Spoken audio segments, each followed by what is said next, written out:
نحمده ونصلي ونسلم على رسوله الكريم أما بعد فأعوذ بالله من الشيطان الرجيم بسم الله الرحمن الرحيم هو الذي خلق لكم ما في الأرض جميعا ثم استوى إلى السماء فسواهن سبع سماوات وهو بكل شيء عليم۔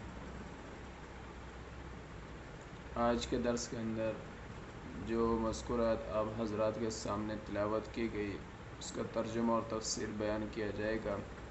هو الذی خلق لکم ما فی الارض جمیعا، وہ ذات جس نے تمہارے لیے زمین کی کل چیزوں کو پیدا کیا۔ ثم استوى الی السماء، پھر آسمان کی طرف قصد کیا۔ فسواہن، اور سبع سماوات، اور ان ساتوں کو ٹھیک ٹھاک کیا۔ وَهُوَ بِكُلِّ شَيْءٍ عَلِيمٌ، اور وہ ہر چیز کو جانتا ہے۔ اس آیت کے اندر زمین و آسمان وغیرہ کی تخلیق کتنے دنوں میں ہوئی اس کا ذکر ہے۔ اوپر کی آیت میں ان دلائل قدرت کا بیان یا جو خود انسان کے اندر ہیں، اس لیے اس مبارک آیت میں ان دلائل کا بیان ہو رہا ہے جو روزمرہ آنکھوں کے سامنے ہے۔ استوا یہاں قصد کرنے اور متوجہ ہونے کے معنی میں ہے، اس لیے کہ اس کا صلہ الہ ہے۔ سواہن کا معنی درست کرنے اور ساتوں کو بنانے کے ہیں۔ سما اس میں جنس ہے۔ پھر بیان فرمایا کہ اس کا علم محیط کل ہے، جیسے کہ جگہ ارشاد ہے کہ الا یعلم من خلق، کیا وہ بے علم ہو سکتا ہے جو خالق ہو۔ سورہ حامیم سجدہ کی ایک آیت قل انکم لتکفرون، گویا اس آیت کی تفصیل ہے جس میں فرمایا کہ کیا تم اس اللہ کے ساتھ کفر کرتے ہو جس نے زمین کو صرف 2 دن میں پیدا کیا، تم اس کے لیے شریک ٹھہراتے ہو جو رب العالمین ہے، جس نے زمین میں مضبوط پہاڑ اوپر سے گاڑ دیے ہیں، جس نے اس زمین میں برکتیں اور روزیاں رکھی اور 4 دن میں زمین کی سب چیزیں درست کر دیں، جس میں دریافت کرنے والوں کی تشفی ہے۔ پھر آسمانوں کی طرف متوجہ ہو کر جو دھوئیں کی شکل میں تھے، فرمایا کہ اے زمین و آسمانوں، خوشی یا ناخوشی سے آؤ۔ تو دونوں نے کہا باری تعالیٰ ہم تو خوشی خوشی حاضر ہیں۔ 2 دن میں ان ساتوں آسمانوں کو پورا کر دیا اور ہر آسمان میں اس کا کام بانٹ دیا اور دنیا کے آسمان کو ستاروں کے ساتھ مزین کر دیا اور انہیں شیطانوں سے بچاؤ بنایا۔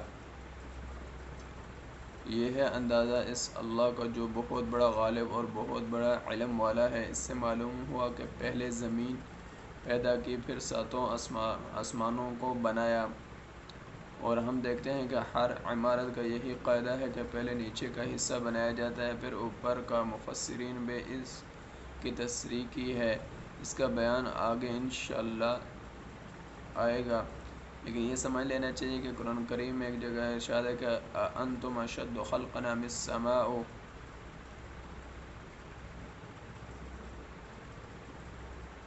پیدائش مشکل ہے یا آسمانوں کی، یعنی ہماری پیدائش مشکل ہے یا آسمانوں کی۔ اللہ تعالیٰ نے اس کی موٹائی بلند کر کے انہیں ٹھیک ٹھاک کیا اور ان میں سے رات دن پیدا کیا، پھر اس کے بعد زمین پھیلائی، اس سے پانی اور چارہ نکالا اور پہاڑوں کو گاڑا جو سب تمہارے اور تمہارے جانوروں کے کام کی چیزیں ہیں۔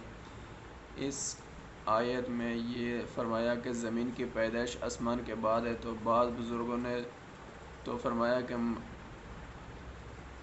مندرجہ بالآیات میں ثم صرف عطف خبر کے لیے ہے، عطف فعل کے لیے نہیں، یعنی یہ مطلب نہیں کہ زمین کے بعد آسمان کی پیدائش شروع کی، بلکہ صرف خبر دینا مقصود ہے کہ آسمانوں کو بھی پیدا کیا اور زمینوں کو بھی۔ عرب شاعروں کے شعر میں یہ موجود ہے کہ کہیں ثم صرف خبر کا خبر پر عطف ڈالنے کے لیے ہوتا ہے، تقدیم تاخیر مراد نہیں ہوتی، اور بعض بزرگوں نے فرمایا کہ آیت انتم میں آسمانوں کی پیدائش کے بعد زمین کا پھیلانا اور بچھانا وغیرہ بیان ہوا، نہ کہ پیدا کرنا۔ تو ٹھیک ہے کہ پہلے زمین کو پیدا کیا پھر آسمان کو پھر زمین کو ٹھیک ٹھاک کیا، تو دونوں آیات ایک دوسرے کے مخالف نہ رہیں۔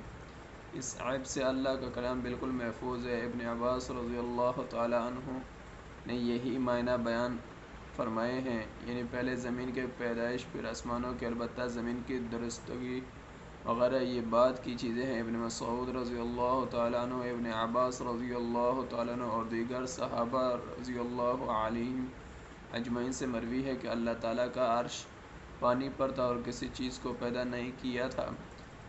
جب اور مخلوق کو پیدا کرنا چاہا تو پانی سے دھواں بلند کیا، وہ اونچا چڑھا اور اس سے آسمان بنائے، پھر پانی خشک ہو گیا اور اس کی زمین بنائی، پھر اسی کو الگ الگ کر کے 7 زمینیں بنائیں۔ اتوار اور سوموار کے 2 دن میں یہ 7 زمینیں بن گئیں۔ زمین مچھلی پر ہے، مچھلی وہ ہے جس کا ذکر قرآن مجید کے اس آیت میں ہے، نون والقلم۔ مچھلی پانی میں ہے اور پانی صفات پر ہے، اور صفات فرشتے پر، اور فرشتے پتھر پر، اور یہ پتھر وہ ہے جس کا ذکر لقمان نے کیا ہے، یہ پتھر ہوا پر ہے۔ مچھلی کے ہلنے سے زمین کانپنے لگی تو اللہ تعالیٰ نے پہاڑوں کو گاڑ دیا اور زمین ٹھہر گئی۔ یہی معنی اللہ تعالیٰ کے فرمان وَجَعَلْنَا فِي الْأَرْضِ رَوَاسِيَ أَن تَمِيدَ بِهِمْ، زمین نہ ہلے اس لیے ہم نے اس میں پہاڑ جما دیے ہیں۔ پہاڑ زمین کی پیداوار، درخت وغیرہ، زمین کی کل چیزیں منگل اور بدھ کے 2 دنوں میں پیدا کی۔ اسی کا بیان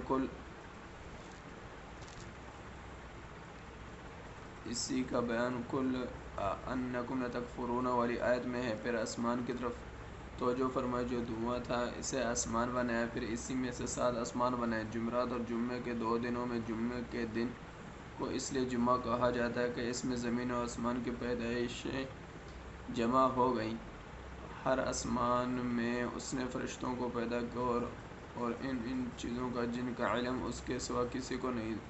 آسمان دنیا کے ستاروں کے ساتھ زینت دی اور انہیں شیطان سے حفاظت کا سبب بنایا۔ ان تمام چیزوں کو پیدا کر کے پروردگار نے عرش عظیم پر قرار پکڑا، جیسے فرمایا خلق السماوات والارض فی 6 ایام، یعنی 6 دن میں آسمان اور زمین کو